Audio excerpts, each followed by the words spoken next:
باب استقبال القبلہ، استقبال قبلہ کا باب، باب استقبال القبلہ، استقبال قبلہ کا باب۔ یہ آخری ہے؟ ہاں یہ آخری ہے کیونکہ آئندہ ہفتہ تو امتحان رہے گا نا۔ چلو بتا دیجیے۔ باب استقبال القبلہ، استقبال قبلہ کا باب۔ قبلۃ المسلمین ہی الکعبۃ المشرفہ، استقبال تو آپ جانتے ہیں منہ پھیرنا، اس طرف گھومنا، قبلہ تو آپ جانتے ہیں قبلہ، کعبۃ اللہ کو قبلہ کہتے ہیں۔ قبلۃ المسلمین ہی الکعبۃ المشرفہ، مسلمانوں کا قبلہ کعبہ مشرفہ ہے، مسلمانوں کا قبلہ کعبۃ اللہ ہے۔ التی ہی عنوان توحیدہم، جو ان کے توحید کا عنوان ہے، ان کی توحید کا عنوان ہے۔ ووحدتہم، اور ان کی وحدت کا، ان کی توحید، ایک اللہ کی ہم عبادت کرتے ہیں، یہ کعبۃ اللہ یہ مسلمانوں کا قبلہ ہے، تو ہماری توحید کا عنوان ہے، اس لیے کہ ہم اللہ تبارک تعالیٰ کی عبادت کا جو سب سے اہم رکن ہے یا پھر سب سے اہم عبادت ہے وہ ہم ادا کرتے ہیں کعبۃ اللہ کی طرف رخ کرتے ہوئے۔ اور ہماری وحدت کا عنوان ہے، اتحاد و اتفاق کا عنوان ہے۔ عنوان کا کیا مطلب؟ عنوان ہے ٹاپک، کسی بھی مضمون کا جو ٹاپک ہوتا ہے اس کو کہتے ہیں عنوان۔ وہ متجہ انظارہم، اور ان کی آنکھوں کا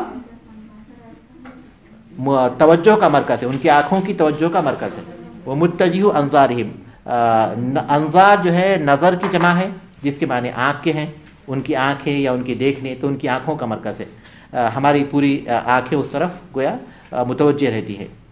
وہ ملتقى قلوبہم و ارواحہم، اور ان کے دلوں اور روحوں کے اجتماع کا مقام ہے، ان کے دلوں اور روحوں کے اجتماع کا مقام ہے۔ کعبۃ اللہ کا جو مقام ہے، جو اہمیت ہے، وہ ہم کو بتا رہے ہیں ہمارے دلوں میں۔ قبلۃ المسلمین ہی الکعبۃ المشرفہ، مسلمانوں کا قبلہ کعبہ مشرفہ ہے۔ التی ہی عنوان توحیدہم، جو ان کی توحید، و وحدتہم، اور ان کے اتفاق و اتحاد کا عنوان ہے۔ وہ متجہ انظارہم، اور ان کے آنکھوں کے توجہ کا مرکز ہے۔ وہ ملتقى قلوبہم و ارواحہم، اور ان کے دلوں اور ان کے روحوں کے اجتماع کا مقام ہے۔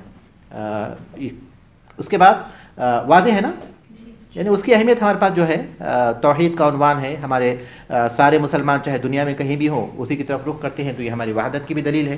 اور پھر جو اس سے محبت ہم لوگوں کو ہے تو گویا ہماری آنکھیں اس کی طرف جو ہے متوجہ رہتی ہے، اور پھر یہ مقام ایسا ہے جو جہاں ہمارے دل اور روح جو ہے وہاں ملاقات کرتے ہیں، ملتے ہیں۔ وقد جعل اللہ هذه الكعبۃ قیاما للناس، اللہ تبارک و تعالیٰ نے اس کعبے کو لوگوں کے قیام کا ذریعہ بنایا ہے۔ وقد جعل اللہ، اور اللہ تعالیٰ نے بنایا ہے، هذه الكعبۃ، اس کعبے کو، قیاما للناس، لوگوں کے قیام کا ذریعہ، فی احوال دینہم و دنیاہم، ان کے دینی اور دنیاوی حالتوں میں، ان کے دینی اور دنیاوی حالتوں کے لیے۔ وقد جعل اللہ هذه الكعبۃ، اور اللہ تعالیٰ نے اس کعبے کو قیاما للناس، لوگوں کے قیام کا ذریعہ بنایا ہے، فی احوال دینہم و دنیاہم، ان کے دین اور دنیا کے حالتوں کے لیے۔ وامنا لہم عند الشدائد، اور ان کے امن کا ذریعہ بنایا ہے مشکلات کے وقت پر۔ وامنا لہم، اور ان کے امن کا ذریعہ بنایا ہے عند الشدائد، مشکلات کے موقع پر۔ یجدون فی ظلھا، پاتے ہیں اس کے سائے میں، یجدون فی ظلھا، پاتے ہیں اس کے سائے میں، الطمأنینۃ، اطمینان، والامن، اور امن، والایمان، اور ایمان، الطمأنینۃ والامن والایمان، سکون، امن اور ایمان۔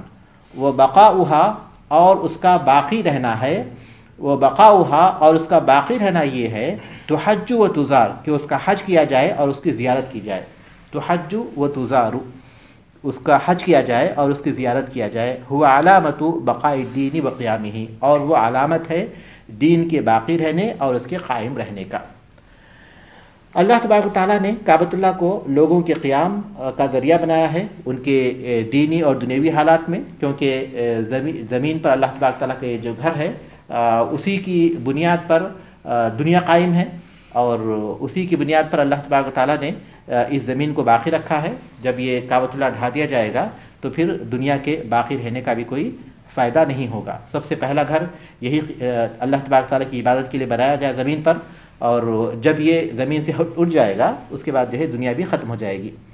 اور یہ وہ مقام ہے جہاں لڑائی جھگڑا نہیں ہو سکتا، تو گیا امن و امان کا مقام ہے، یہاں تک کہ زمانۂ جاہلیت میں بھی جبکہ لوگ قتل و خون ریزی بہت زیادہ کرتے تھے اور امن و امان کہیں بھی پایا نہیں جاتا تھا، لیکن اس گھر کے احترام کی وجہ سے لوگ اپنے والد کے قاتل کو بھی اس میں دیکھ لیتے حرم میں، تو اسے قتل نہیں کرتے تھے۔ اور ظاہر ہے کہ امن و امان اطمینان یہاں موجود ہے، اللہ تبارک تعالیٰ نے یہاں قتل اور جنگ کو جو ہے حرام کیا ہے۔ اور پھر اس کعبۃ اللہ کے باقی رکھنے کا ذریعہ یہی ہے کہ ہم اس کا حج کریں، عمرہ کریں اور اس کی زیارت کریں۔ زیارت کا مقصد یہی ہے کہ حج و عمرہ اسی مقصد کے تحت، اور پھر جو ہے اسی کے ذریعے دین باقی رہتا ہے اور دین قائم رہتا ہے۔ وقال النبی صلی اللہ علیہ وسلم، وقال النبی علیہ الصلوۃ والسلام، اور نبی کریم صلی اللہ علیہ وسلم قبل الہجرتی، ہجرت سے پہلے، یستقبل الکعبۃ، کعبۃ اللہ کی طرف رخ کرتے تھے، وہ بیت المقدسی، اور بیت المقدس کی طرف بھی، معاً ایک ساتھ، علی المشہور، مشہور روایت کے مطابق، یعنی کبھی کعبہ کی طرف رخ کرتے، کبھی بیت المقدس کی طرف رخ کرتے، جب تک کہ آپ مکے میں رہے، مشہور قول کے مطابق۔ ورنہ صحیح قول یہ ہے کہ آپ صلی اللہ علیہ وسلم صرف کعبۃ اللہ کی طرف رخ کرتے تھے، جب تک آپ مکے میں رہے آپ نے کعبہ کی طرف کسی اور چیز کی طرف رخ نہیں کیا۔ لیکن ایک قول یہ بھی ہے جس کا مؤلف رحمۃ اللہ نے ذکر کیا ہے، ساتھ، ایک ساتھ، یعنی اس کا بھی کرتے اس کا بھی کرتے۔ ظاہر ہے کہ دونوں کو ایک ساتھ جمع تو نہیں کر سکتے کیونکہ یہ تو ادھر ہے وہ ادھر ہے، مطلب کبھی ادھر کبھی ادھر، اس طرح۔ اس کا مطلب یہ بھی ہے کہ آپ صلی اللہ علیہ وسلم ایسے کعبے کے سامنے کھڑے ہوتے کہ کعبہ بھی سامنے ہوتا اور بیت المقدس بھی اسی ڈائریکشن میں ہوتا۔ کافی مشکل ہے کیونکہ دونوں بالکل الٹے ڈائریکشن میں ہیں۔ نہیں، یعنی کہ یہ کعبہ ہے اور یہ بیت المقدس ہے، تو آپ صلی اللہ علیہ وسلم یہاں کھڑے ہوں گے، اس کعبہ بھی ہاتھ میں ہوگا اور آگے بیت المقدس بھی سامنے ہوگا۔ جی ہاں، ممکن ہے، لیکن اس میں بہرحال علماء نے لکھا ہے، ہاں، لیکن اس میں بہرحال تکلف پایا جاتا ہے کیونکہ کعبۃ اللہ کے ایک ہی حصے سے اللہ کے رسول نماز پڑھتے تھے، یہ ثابت نہیں ہے۔ یہ تو اسی وقت ممکن ہے جبکہ آپ صلی اللہ علیہ وسلم کعبۃ اللہ کے ایک ہی حصے سے پڑھے، جبکہ کعبۃ اللہ میں چاروں طرف سے نماز پڑھی جا سکتی ہے، تو بہرحال اس میں تھوڑا سا تکلف پایا جاتا ہے، لیکن بہرحال ایک قول ہے یہ بھی۔ وقال النبی علیہ الصلوۃ والسلام، اور نبی کریم صلی اللہ علیہ وسلم قبل الہجرتی، ہجرت سے پہلے، یستقبل الکعبۃ، کعبے کی طرف رخ کرتے تھے، وہ بیت المقدسی، اور بیت المقدس کی طرف، معاً ایک ساتھ، علی المشہور، مشہور قول کے مطابق۔ فلما ہاجر الی المدینہ، پھر جب آپ نے مدینے کی طرف ہجرت کی، وفیہا الیہود، اور اس میں یہودی تھے، اختصر علی استقبال بیت المقدسی، تو آپ نے بیت المقدس کی طرف رخ کرنے پر کفایت کیا، اختصار کیا، یعنی آپ صرف بیت المقدسی کی طرف رخ کرتے رہے، 16 شہرن، 16 مہینوں تک، یعنی ایک سال 4 مہینے، ایک سال 4 مہینے تک رسول اکرم صلی اللہ علیہ وسلم مدینہ ہجرت کرنے کے بعد صرف بیت المقدسی کی طرف رخ کرتے تھے۔ وکان یتشوق الی استقبال القبلۃ، اور آپ شوق رکھتے تھے یا بہت زیادہ شوق کا اظہار کرتے تھے کعبے کی طرف رخ کرنے کا۔ رسول اکرم صلی اللہ علیہ وسلم جب مدینہ پہنچے تو 16 یا 17 مہینوں تک بیت المقدسی کی طرف رخ کرتے رہے، یہودی وہاں تھے اور وہ بیت المقدس کی طرف رخ کرتے تھے۔ آپ صلی اللہ علیہ وسلم کی خواہش تھی کہ یہودی دین میں آپ کی موافقت کریں، تو ان کے دلداری کے لیے یا ان کا دل رکھنے کے لیے، ان کی تعریف کے لیے، ان کو قریب کرنے کے لیے، اور چونکہ وہاں بیت المقدسی کی طرف رخ کیا جاتا تھا یہود کی طرف سے، تو آپ نے اسی کو قبلہ بنایا، بیت المقدسی کو۔ لیکن آپ صلی اللہ علیہ وسلم اللہ تعالیٰ کی وحی کے ذریعے آپ نے اسے منہ کیا تھا بغیر کسی شک کے، کیونکہ اللہ تبارک تعالیٰ نے قرآن مجید سورہ بقرہ میں جو آیتیں بیان کی، اس سے یہی بات معلوم ہوتی ہے کہ اللہ تبارک تعالیٰ نے آپ کو اس وقت وہی کہا تھا کہ آپ بیت المقدسی کی طرف رخ کریں۔ لیکن آپ صلی اللہ علیہ وسلم کے اندر یہ خواہش تھی، شدید شوق تھا کہ آپ کا کعبہ بیت المقدس کے بجائے کعبۃ اللہ بنایا جائے۔ قد نرى تقلب وجهك في السماء فلنولینک قبلۃ ترضاها فول وجهك شطر المسجد الحرام، ہم دیکھ رہے ہیں آپ کے چہرے کے گھومنے کو، الٹ پلٹ کو آسمان کی طرف، یعنی آپ کا شوق، آپ بار بار وحی کے منتظر تھے کہ اللہ کی طرف سے وحی آئے اور آپ کا قبلہ جو ہے بیت المقدس کی طرف کعبۃ اللہ کر دیا جائے۔ تو اللہ تبارک تعالیٰ فرمایا کہ فلنولینک قبلۃ ترضاها، تو ہم آپ کا رخ اس قبلے کی طرف کر دیں گے جو آپ کو پسند ہے، جس کی آپ خواہش رکھتے ہیں۔ فولی وجهک شطر المسجد الحرام، لہٰذا آپ اپنے رخ کو کعبۃ اللہ کی طرف کر لیجئے، مسجد حرام کی طرف کر دیجئے۔ وحیث ما کنتم فولوا وجوہکم شطرہ، اس کے بعد حکم نازل ہو گیا کہ تم جہاں کہیں بھی رہو اپنا رخ اسی کی طرف کر دو۔ تو ان آیات کے ساتھ ہی کعبۃ اللہ، مسلمانوں کا قبلہ بیت المقدس کے بجائے کعبۃ اللہ مقرر کر دیا گیا۔ وکان یتشوق الی استقبال القبلہ، اور آپ شوق رکھتے تھے، شوق کا اظہار کرتے تھے کعبے کی طرف رخ کرنے کا۔ اشرف بقعۃ علی الارض، زمین کے سب سے مشرف جگہ، بقعہ مانے جگہ، مقام، اشرف بقعۃ، زمین کا سب سے مشرف، سب سے محترم مکان کی طرف، اشرف بقعۃ علی الارض، زمین کے سب سے مشرف مقام کی طرف۔ واثر ابی الانبیاء، اور ابو الانبیاء و امام الحنفاء، امام الحنفاء ابراہیم الخلیل، و اثری ابی الانبیاء و امام الحنفاء ابراہیم الخلیل، ابراہیم خلیل علیہ الصلوۃ والسلام کے آثار کی طرف. اثر مانے ان کے چھوڑی ہوئی چیزیں، ان کے جو چھوڑی ہوئی چیزیں ہیں اس کو کہتے ہیں آثار. وہ ابو الانبیاء کہتے ہیں ان کا لقب ابراہیم علیہ السلام کا، کیونکہ ان کے بعد جتنے بھی نبی آئے وہ انہی کی نسل سے تھے. ان کے 2 لڑکوں میں یعقوب علیہ السلام کے نسل سے، بلکہ اس سے پہلے اسحاق علیہ السلام کی نسل سے بنو اسرائیل کے سارے نبی آئے، اور پھر اسماعیل علیہ السلام کی نسل سے حضرت محمد صلی اللہ علیہ وسلم آئے. تو ان کی نسل سے خارج نہیں ہوئے نبی، جتنے بھی آئے سب انہی کی نسل سے تھے، اس لیے انہیں ابو الانبیاء کہتے ہیں. اور ظاہر ہے کہ حنفاء یعنی ساری دنیا سے کٹ کر یکسو ہو کر مکمل اللہ کی عبادت کرنا، یہ ان کی زندگی میں بہت کھل کر سامنے آتا ہے یہ پیغام، اس لیے انہیں امام الحنفاء کہتے ہیں. انہوں نے بتوں کو اٹھایا، اللہ کی خاطر اپنے پورے قوم اور قبیلے سے دشمنی مول لی، اور پھر جو ہے نکالے گئے، آگ میں ڈالے گئے، نکالے گئے، کعبۃ اللہ کی تعمیر کی. یعنی توحید کا جو اہم پیغام ہے وہ ان کی پوری زندگی سے بہت کھل کر سامنے آتا ہے، تو اس لیے ان کو امام الحنفاء کہا جاتا ہے. اور خلیل تو یہ ہے کہ جو اللہ کے رسول صلی اللہ علیہ وسلم نے واتخذ اللہ ابراہیم خلیلا کہا، اللہ تبارک تعالیٰ نے کہا واتخذ اللہ ابراہیم خلیلا، اللہ تبارک تعالیٰ نے ابراہیم کو اپنا خلیل بنایا دوست کے معنی میں. اور اسی لیے اللہ نے فرمایا کہ اگر میں کسی کو خلیل بناتا تو وہ ابو بکر کو خلیل بناتا، لیکن اللہ تعالیٰ نے مجھے اپنا خلیل بنایا ہے. تو رسول اکرم صلی اللہ علیہ وسلم بھی خلیل ہیں اور ابراہیم علیہ السلام بھی خلیل ہیں. بعض لوگ جب ذکر کرتے ہیں تو خلیل اللہ ابراہیم کہتے ہیں اور حبیب اللہ محمد صلی اللہ علیہ وسلم کہتے ہیں، جبکہ خلت جو ہے محبت سے بڑا مقام ہے، خلت اونچا مقام ہے محبت کے مقابلے میں. تو جیسے ابراہیم علیہ السلام خلیل اللہ ہیں، ویسے اللہ کے رسول صلی اللہ علیہ وسلم بھی خلیل اللہ ہیں. تو رسول اکرم صلی اللہ علیہ وسلم کے ساتھ بھی جب ابراہیم علیہ السلام کے ساتھ ذکر کریں گے تو خلیل اللہ کا ذکر کریں گے. ابراہیم علیہ السلام حبیب اللہ بھی ہیں، خلیل اللہ بھی ہیں، اور محمد صلی اللہ علیہ وسلم بھی خلیل اللہ بھی ہیں، حبیب اللہ بھی ہیں. لیکن یہ کہنا کہ ابراہیم علیہ السلام خلیل اللہ ہے اور محمد صلی اللہ علیہ وسلم صرف حبیب اللہ ہیں، یہ حقیقت کے مطابق نہیں ہے. جیسا کہ آپ نے اس صحیح حدیث میں کہا کہ اگر میں کسی کو خلیل بناتا تو ابو بکر کو خلیل بناتا، لیکن اللہ تعالیٰ نے مجھے اپنا خلیل بنایا ہے. اور خلیل دوست کو کہتے ہیں، دوست کے معنی میں ہے. جی علیہ الصلاۃ والسلام. فصرفت القبلۃ الی الکعبہ، پس قبلہ پھیر دیا گیا کعبے کی طرف. فی السنۃ الثانیۃ للہجرہ، سن 2 ہجری میں. فصرفت القبلۃ الی الکعبہ، قبلہ پھیر دیا گیا کعبے کی طرف. فی السنۃ الثانیۃ للہجرہ، سن 2 ہجری میں. واستقبال القبلۃ فی الصلاۃ، نماز میں کعبے کی طرف قبلے کی طرف رخ کرنا. ثابت ہے فی الکتاب، کتاب میں، وسنتی اور سنت میں، والاجماع اور اجماع سے. اجماع کا مفہوم یہ ہوتا ہے کہ قرآن و سنت سے جو مفہوم پایا جاتا ہے، قرآن و سنت سے اس کا جو مطلب ہے، امت اس پر اتفاق کرتی ہے، کیونکہ مفہوم میں اختلاف ہو سکتا ہے. اجماع الگ سے کوئی چیز نہیں ہوتی، الگ سے کوئی چیز نہیں ہوتی کہ مسلمانوں نے کتاب یا سنت کے خلاف میں کسی بات کو طے کر لیا ہے، یہ نہیں ہوتا. کیونکہ ہمارے پاس جو ہے مساجد 2 ہی ہیں، اور وہ کتاب ہے اور سنت ہے. تو اجماع کیا چیز ہے؟ اجماع یہ کہ کتاب اور سنت سے جو مطلب نکلتا ہے اس مطلب پر امت اتفاق کرتی ہے، تو اس کو کہتے ہیں اجماع.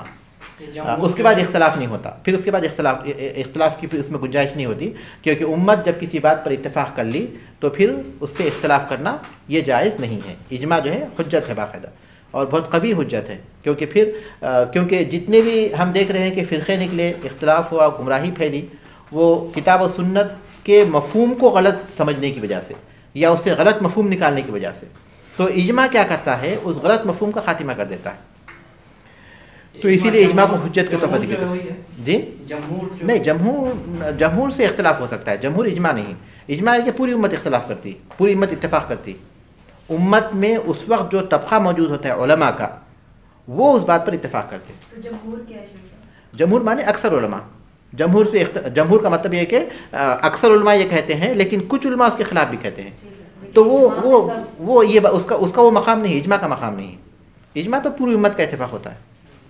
نماز فرض ہے، جیسے جماعت فرض ہے، جیسے اللہ تعالیٰ کی طرف میں اقیم الصلاۃ اور رسول صلی اللہ علیہ وسلم کی بہت سی حدیث ہیں. تو اس سے علماء نے یہ مفہوم نکالا کہ نماز فرض ہے. یہ جو مفہوم نکلا ہے یہ اجماع ہے امت کا.